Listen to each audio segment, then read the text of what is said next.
And real-time communications are bringing technologies like video and online collaboration under one platform as tech companies see the value in real-time connectivity and data analytics.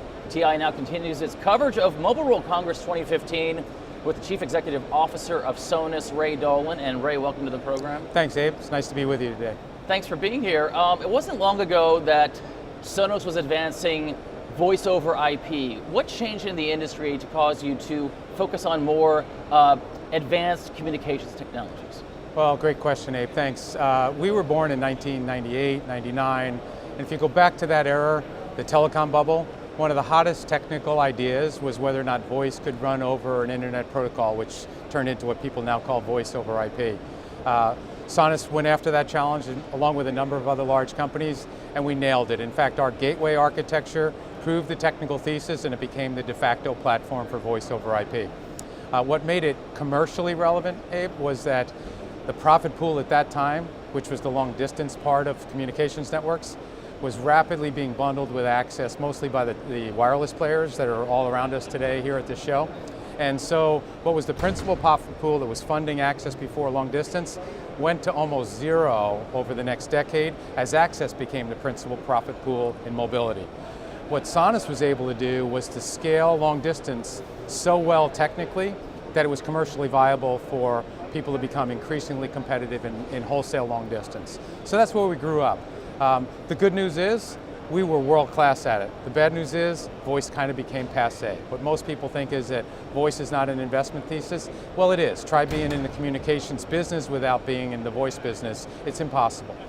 But it's important that you move beyond just voice. So what we've done is we've taken all those assets, the policy assets and the gateway and the media assets that were relevant in voice in the late 1990s and throughout the last decade, and we've ported them all to where the world's going, which is video, which is WebRTC, because right now real-time communications is being embedded in everything we do, including the cloud. You talk about real-time communications. I think people even in the industry and the ecosystem may not be able to grasp at this point what that is. Can you explain the mechanics of what that is? Sure, so real-time communications is any communication that needs to be managed. So when we talk, if we paused here for a few seconds, you'd notice that. That's not true for your email. You can pause an email for 5-10 seconds and it doesn't matter whether it gets through. Even over-the-top video, like a conventional Netflix application, can buffer for long enough for the pipe to actually go idle for a while and just to play out its buffer. But in a real-time sense, when we do FaceTime or Skype or voice or talk to a contact center to try to do some commercial business off of a browser, that real-time communication needs to be managed because any delay, any breakdown in that communication would be noticed. So the principles for voice port nicely to video and embedding real-time communications into browsers. And I know you have a number of competitors in the real-time communication space. What does your company bring to the table in that space that adds additional value? Well, one, we bring 15 years of credibility. We are embedded in some of the largest communication networks globally, and we do a lot of switched voice. Now we do it in the core, so it doesn't necessarily make Sinus a household brand. But what we've done is we've moved everything that made that work well, we've moved it all into software, and now we're moving it all to the cloud. So think of the cloud as a big mall for bandwidth. You know, our kids go to the mall and you ask them why they go to the mall, it's because everybody else goes to the mall. It's where people hang out.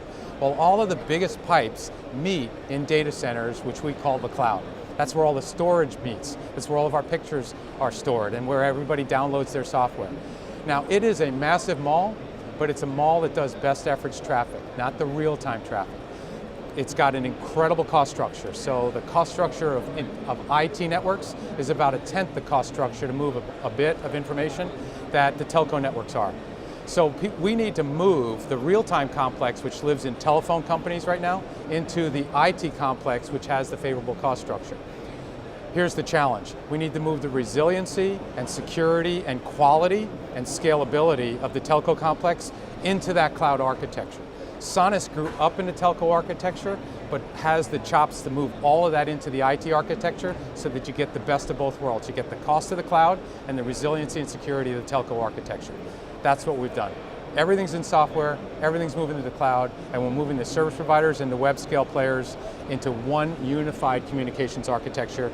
Our kids are going to enjoy that for decades to come. Great, thanks so much for your time. Thank you, Abe.